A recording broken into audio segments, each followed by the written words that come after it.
sapa nabi malam yakbal rukhsata Allah. Mantis sapane wong lam yakbal ora nampa sapa man rukhsata Allah ing rukhsah Allah. Orang yang tidak nerima rukhsahnya Allah Ta'ala. Jadi orang wajib-wajib dilakoni terus kadang-kadang mergo dadi identitas isin ninggal. Kalau wong biasa puasa Senin Kamis saking terkenal puasa Senin Kamis sampai muka napa isin. Iku dosane kok Gunung Arafah. Wis hadis iki apa lho, engko wis ra puasa Senin Kamis. Jadi ala kenapa ora puasa Senin Kamis? Nampa rukhsah pengiran niku ora nampa jenenge gak nglakoni. Karena mengkono iku ali ngatasi mamal ismi sing disapa mislu jibali Arafah iku kaya gunung Arafah. Jadi pangeran yo aneh, aneh sing apik to. Jadi misalnya ana wong maca Quran kok yakin ra di sepuro iku dianggap ngenyek Quran. Wong wukuf ning Arafah kok nyangka dosane ra di sepuro iku dianggap ngenyek pangeran. Mulane ana wong wali iku mergo ndablek. Dene wong ndablek ra wali iku goblok-gobloke wong. Jadi ke daftar wali lewat jalur napa? Ndablek. Tapi potongannya ya tetap ra wali, jenenge serabakan. Dadi wali niku gampang. Dene kok ora dadi wali wis bejane wong. Engko tak terangno carane dadi wali sing gampang-gampang ae. Nak mbok bar Ramadan tak deloke wis masuk ta urung. Nah ora tak sidangno engko. Ya dadi kan ora dadi wali usul ning pengadilan kudu dimenangno no. Rawahu ngrawat hadis sapa Imam Ahmad. Wasiratu te syarat iku dumatun. Wasiratu tawi siratal mustaqim dulmatun peteng. Wasiratu te dalan lagu maring sirat wal yaqinu yakin.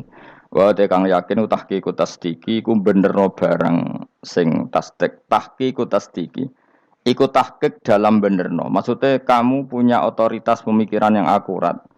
Kanggo benerno bil ghaibi lan barang ghaib. Niki sing dadi ibadah kula nganti ketemu pangeran. Tahqiqu tasdiki iku duwe akurasi benerno.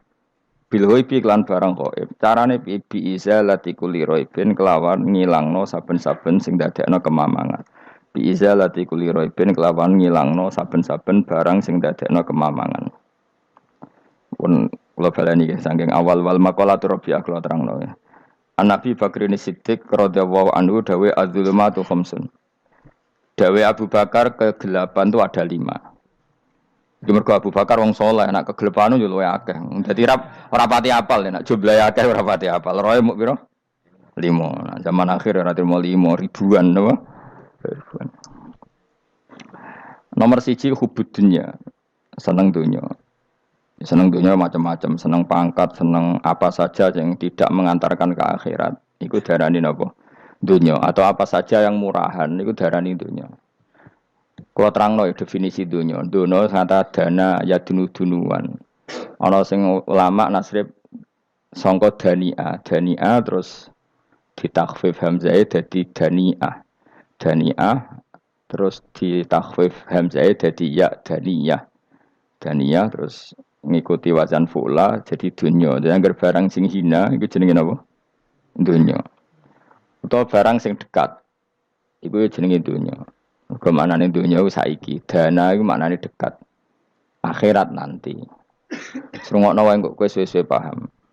Sehingga sesuatu yang tidak murahan kayak sujud, kayak sedekah, kayak ngaji iku ora dunya.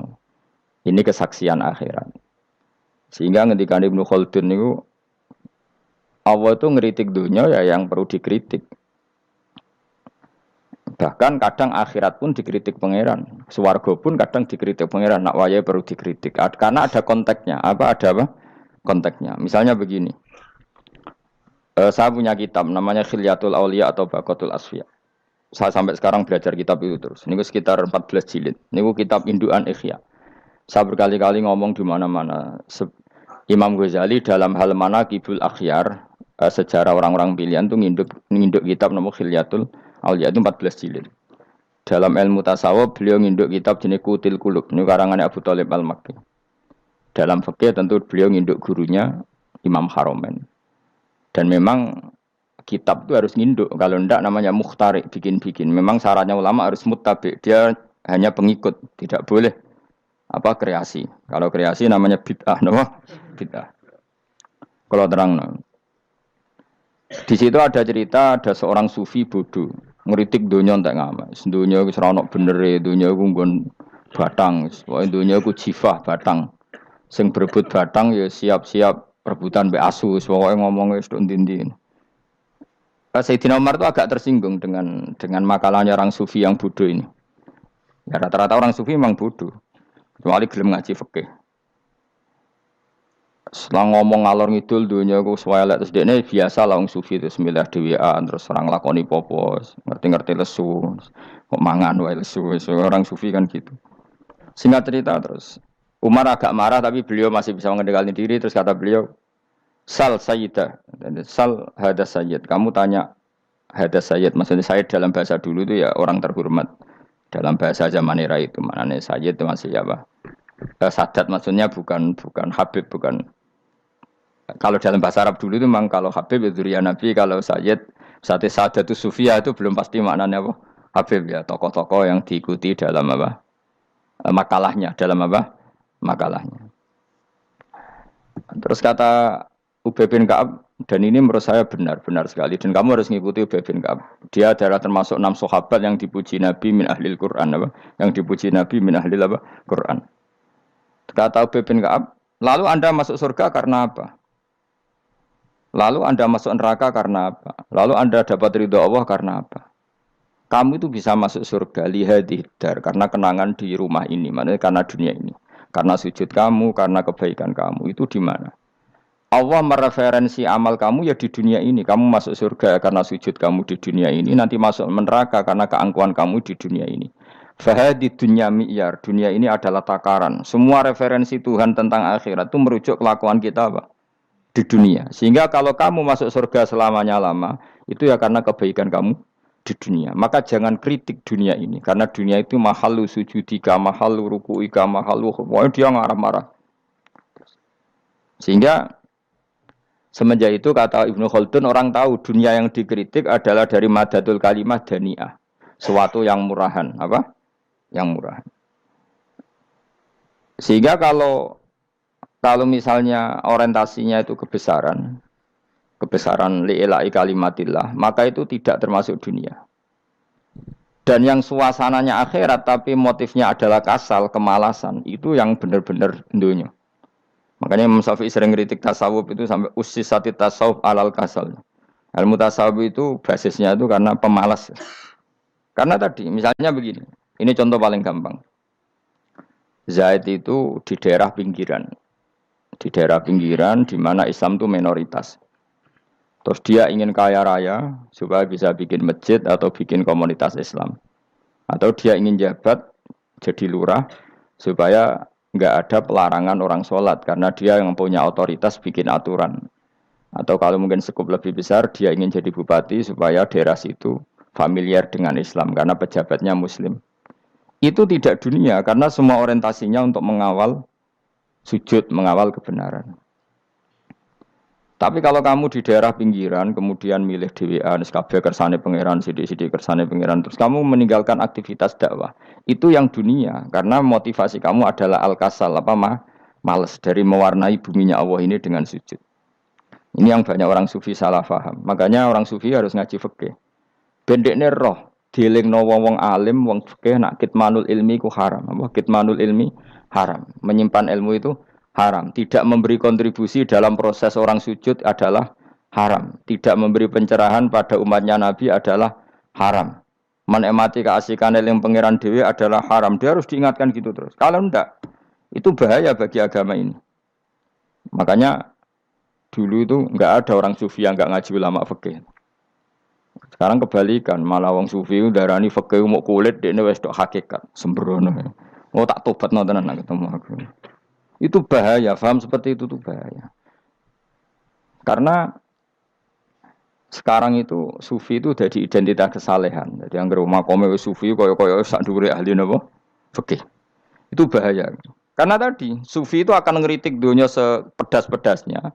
Kemudian ujung-ujungnya meninggalkan dunia, kemudian happy-happy asik pangeran dewean dan membiarkan umatnya Nabi ini berserakan kemana-mana, tidak terlibat sama sekali, tidak memberi kontribusi sama sekali. Cara bahasa gampangannya orang gelem amar ma'ruf, gak gelem nahi mungkar. Tapi bahasa amar ma'ruf nahi mungkar kan saiki dadi gerakan ekstrem. Makanya ora tak bahasa amar tidak peduli, tidak mulang. Mergo saiki bahasa saiki repot terus. Paham ini penting kalau terang. Jadi kalau baleni malih ya.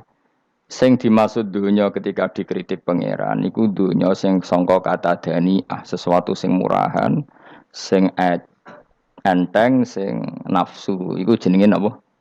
Dunya, napa? Dunya. Tapi ketika sesuatu itu baik dan mengarah kepada Allah, iki jenenge dunya iki masruatul akhirah. Maka dunya itu di dua status napa? Siji masruatul akhirah. Dan ini status yang harus kita pakai. Makanya kata Imam Ghazali itu, kue nak randi duwe, sak penat-penate urip, terus merasa nggak punya kenikmatan. Datang saja ke kuburan, dan yakinlah semua yang sedang mati, keinginannya hanya satu, ingin kembali di dunia dan memperbaiki amal-amalnya. Berarti dunia adalah segala-galanya bagi orang yang sudah mati. Ya, orang yang sudah mati itu cita-citanya satu, la'alli arji, semoga kita kembali ke dunia. Untuk apa? Untuk membenahi semua kesalahan yang pernah dilakukan zaman yang dunia. Terus kamu ingat, fa'ana fid dunya. Ya Allah, alhamdulillah sekarang masih saya di dunia. Artinya saya punya satu kesempatan yang diinginkan semua orang yang sudah mati di seluruh dunia. Lalu malah wali anu surip malah kepengen mati. Saking kakean kasus ini, apa? Kakean apa? Kakean kasus. Makanya di sini sirinya para rasul, para nabi itu sering donga Allahumma tawil umrona, sehingga banyak orang soleh mendoa supaya panjang apa umur. Itu karena pas itu yang hadir adalah dunia dengan makna masruatul akhirah. Tapi ada juga wali dan nabi kadang-kadang donga, ya Allah, jika sebaiknya saya mati, mati saja. Itu ketika tergambar dunia yang sudah murahan, yang sudah arogan, yang sudah tidak jelas. Maka dunia ini punya dua status sekaligus. Jika prospek bagi Anda untuk masruatul akhirah, maka nikmati senikmat-nikmatnya. Tapi jika bagi Anda ini sudah menjadi ladang maksiat apa-apa, maka jadikan dunia ini tempat tobat. Karena akhirat itu enggak ada apa-apanya dibanding dunia. Jadi akhirat itu hanya mereferensi dunia, apa? Mereferensi dunia. Ini penting kula aturno. Kadang-kadang sufi ku menyen goblok ora iso ngaji. Dia nganggep dunia sampai akhirat itu penting akhirat, tapi cara maknaninya salah. Lho kowe nganti ning akhirat mlebu swarga itu karena apa coba? Amal zaman di mana? Di dunia. Berarti penting mana dunia sama akhirat? Penting dunia karena akhirat mau efek, apa? Efek dunia ini yang pokok. Apa dunia ini yang pokok. Kalau Allah kan cara ngendikan tidak seperti itu. Allah cara ngendikan gini loh. Akhirat, maksudnya walal akhiratu khairul lakam nalula gini. Sesuatu yang berorientasi akhirat dan kemudian menjadikan kamu nyaman di akhirat itu khairul lakaminal ula, itu lebih baik ketimbang dunia. Ora kok kowe nak ning dunia nak sepemelek ning akhirat apik ora ngarang ngono, nak ning dunia melek ning akhirat luwih parah. Kayak melaratem cek ngene iki kan. Tapi kan cek iso ngopi, cek iso mangan tengkleng. Coba ning akhirat gak iso blas. Dunyel-unyel malaikat ngawur. Gayamu bareng melarat iso ning dunia lara lah nak ning akhirat penak. Aku yakin ora luwih lara. Tak jamin. Ngeraine kan ketara nak ngono. Keliru omongan aku ning donya lara lah sementing nek akhirat penak itu ndak bisa. Kowe nyifati donya nggon lara iku serapati ridho mbek pangeran. Berarti kowe dikai iso ngopi ra syukur, dikai iso mangan ra syukur, anane nyifati donya lara. Berarti rapati ridho mbek pangeran. Malah dibles-blesno sebenarnya. Pemenang nak pengurus akhiratnya aku tak tekek. Cuma aku lho pengurus ora sebenarnya. Saya gak ada rencana daftar jadi panitia apa? Akhirat. Tapi kira tak syafaat dia ambiarno karena ini penting kalau terangno. Makanya Imam Syafi'i masyhur makalah beliau tentang fikih dan tasawuf itu. Nggih saya kutip ya, dan saya memang saya hafalkan terus makna teman.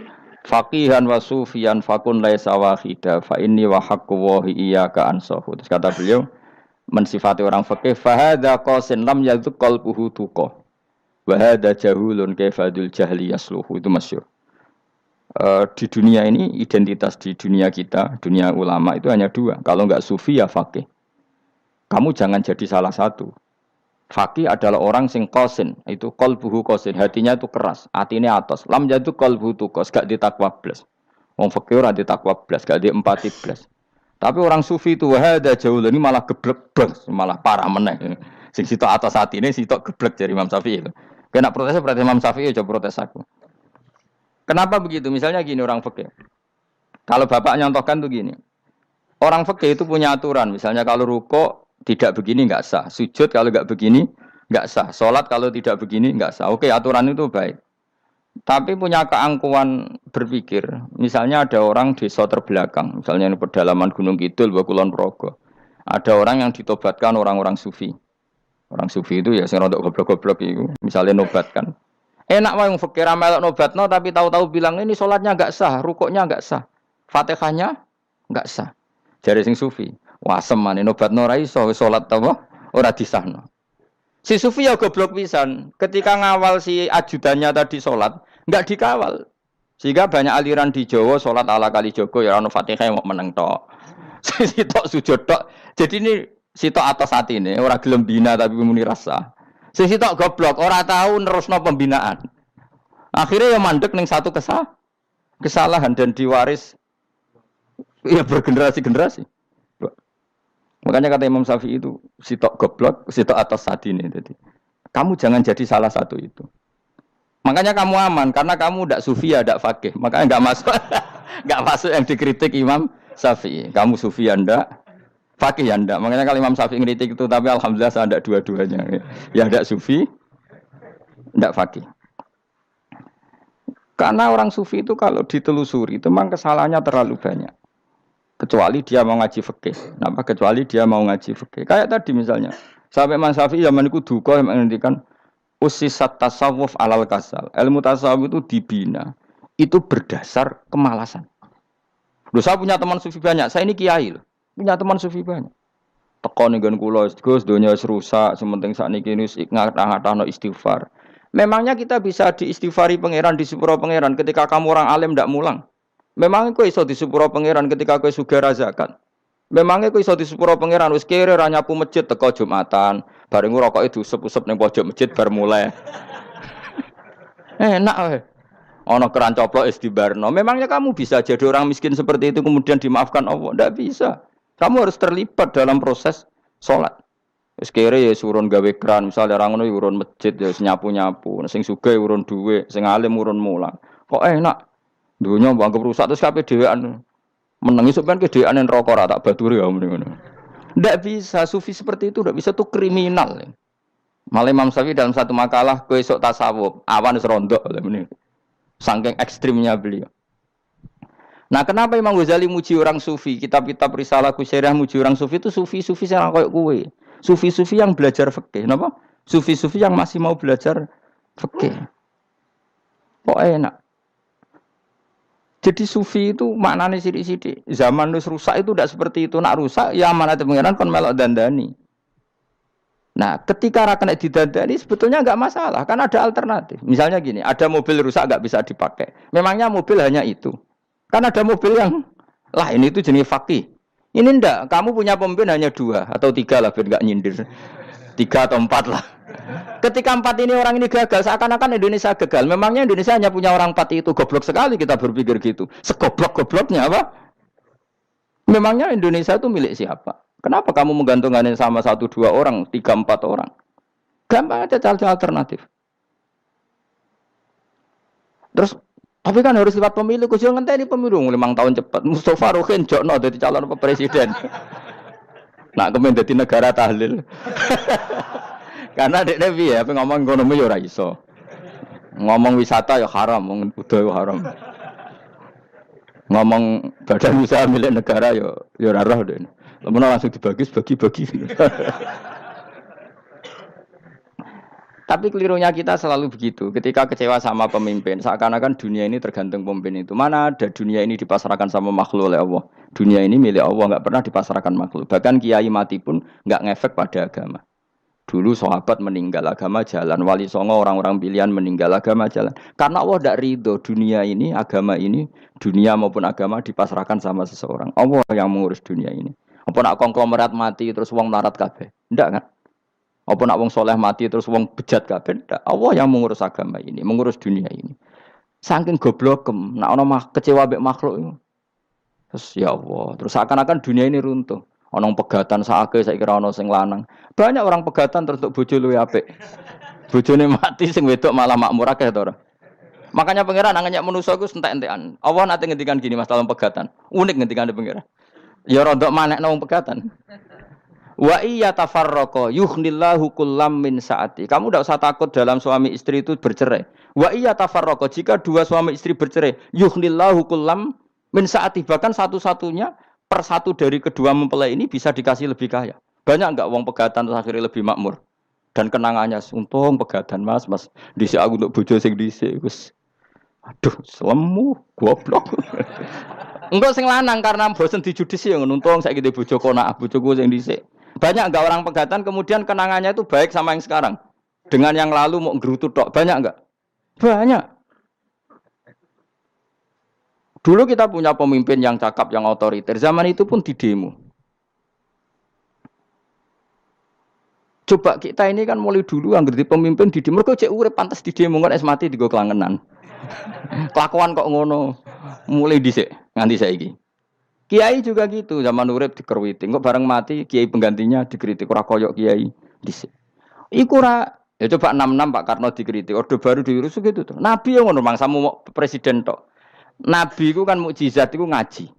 Jadi mukjizatnya Nabi ku ngaji. Jare masyarakat kono. Mukjizat ora keren blas. Mukjizat iku kudu nganggo tongkat. Dadi seru napa? Dianggap Nabi Harry Potter. Jadi Nabi mukjizat kok mulang. Mulang itu mengatur logika supaya mapan nikmati Allah dan Rasul. Itu mulang. Mereka agak seneng. Mat, sakroku nabi-nabi dhisik ku ditongkat to apa, Mat. Dadi seru apa? Seru main seblak pokoknya seru lah. Nabi sempat tertarik. Ya kepengen ditongkat tahu Nabi Pak. Kita ya sangar lah apa. Dadi Nabi ngalor ngidul gak apa. Tongkat ana sing nglawan blus terus kecemplung segoro. Kan ya seru lah misalnya ono wong Yogya macam-macam tutuk terus likuifaksi do tenggelam kan seru lah apa. Nah jawab pangeran lucu. Dia matke njok tongkat, gampang nah masalah tongkat. Sekarang ngethokno wit kan gampang tongkat. Memang samu tongkatnya Nabi Musa terus digawe dikei mori terus dikei minyak ya ora dijupukno wit dikethokno memang samu. Wong sing hebat itu sing nyekel dol ora apa. Ya jajal tongkate Musa tak kena kowe. Iki ora ana pengaruhe. Wong saiki ning gone Turki digo tontonan ora piye-piye. Lah nek mbate jek aktif Pak Turki nantang Israel duel. Lah wong di tongkate Nabi Musa kok digertak Israel rawani. Lah nek cen tongkat iku tenan nak oh sing sakti ku sing nyekel dul ora kok perkara tongkate.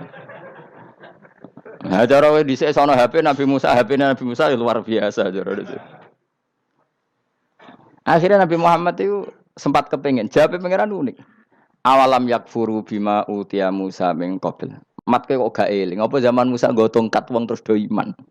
Awalam yakfuru bima utia Musa min qabl qalu sikhroni tadzahara wa qalu inna bikullin kafirun. Apa zaman Nabi Musa itu terus wong do iman. Ya tetep komentar dari tukang sihir. Padha wae. Nggo mukjizat ora padha wae. Wong nak trai berdua ya tetep berdua.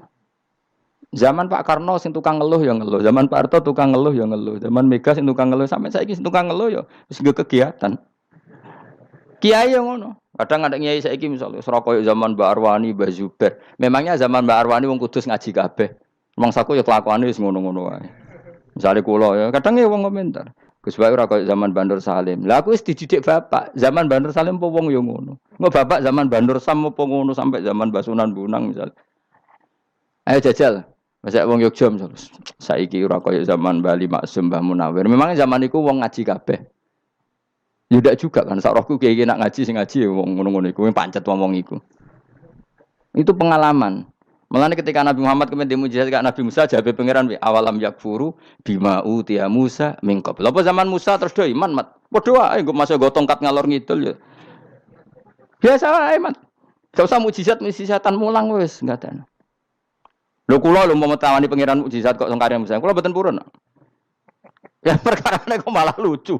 Nabi kalor ngidul go tongkat. Nabi Musa itu tongkate biasa kan, sing kondang ku wonge. Lah saiki ejek ning Turki. Nek kata tenan jek top Israel tuntas ya. Suwabet terus likuifaksi tutup suwabet meneh dadi negara bebas wong Israel. Terus Rajab Tayyip manggon kono. Ku aneh-aneh wae. Makanya penting, yang dikatakan mukjizat itu ngaji. Ngaji itu bisa membentuk yakin. Yakin itu bisa membentuk tahqiq. Nah caranya yakin gimana? Tak warai kan, ben dadi wali. Wali sing jalur ilmu, jalur melarat wis kowe luwih iso lah. Wali ku jalur akeh. Alim ya iso dadi wali, zuhud dadi wali, melarat ya iso dadi wali. Syaratnya ridho ora kepengin sugih. Ya syaratnya melarat dadi wali ridho ora terbersit kepengin sugih ya ora tau muni lho umpama aku di dhuwit ora dadi wali, muni umpama tok wis ora dadi wali. Jadi fa inna law taftahu amala syaiton karena mengatakan umpama itu wis buka pintu setan. Jalur apa ke? Nah alim syaratnya hafal Quran, hafal ribuan hadis. Ayo nak zuhud syaratnya radhi HP, rawi anan. Nak fakir ra oleh diangen-angen. Ayo milih ndi? Apa rasa dadi wali? Gak usah ya. Kalau terang, ini penting. Kenapa saya sering kritik orang sufi? Karena sufi sekarang itu beda dengan sufi dulu.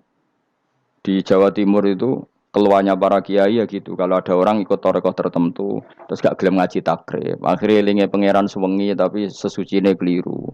Masalah didik anak bojo keliru. Karena ya mau sementing la ilaha illallah terus maca la ilaha illallah terus itu gimana?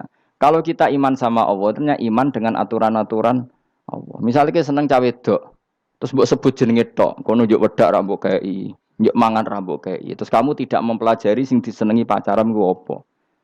Senang Allah itu maknanya senang ketentuannya Allah. Allah yang murka itu apa? Kalau kita zina, kalau kita maling, ketika korupsi. Allah yang suka apa? Kalau kita sujud. Lalu syaratnya sujud apa? Harus dalam keadaan suci dari hadas besar maupun hadas kecil dan tempatnya tidak ada najis. Bahkan harus gitu. Itu senang Allah kok aman. Allah sewengi terus pingsan, kesemper. Terus nak tepak harus darani wali. Nak darani wali ono salam template. Wah apa-apaanan. Lan cara bapak kula saking kerase. Lah wong darani wali nek melete keren aku jare. Tak top aku jare. Lah kok saged, Pak? Paling zaman akhir darani wali dadi gula, wong salah templek ngekeki dhuwit. Tapi nak wong alim darani wali ku sing dadi pinter akeh. Coba jajal lah wis ayo. Nak ora percaya Ruhin maklumno nak saiki wali, nak ora dadi gula mbek dhuwit. Ayo saiki umumno nak Ruhin iku wali. Reaksi masyarakat kira-kira piye? Salam template terus nggak malam merek rokok Ruhin, misalnya rokok apa ya terus ditukokno. Tapi umat dapat apa coba?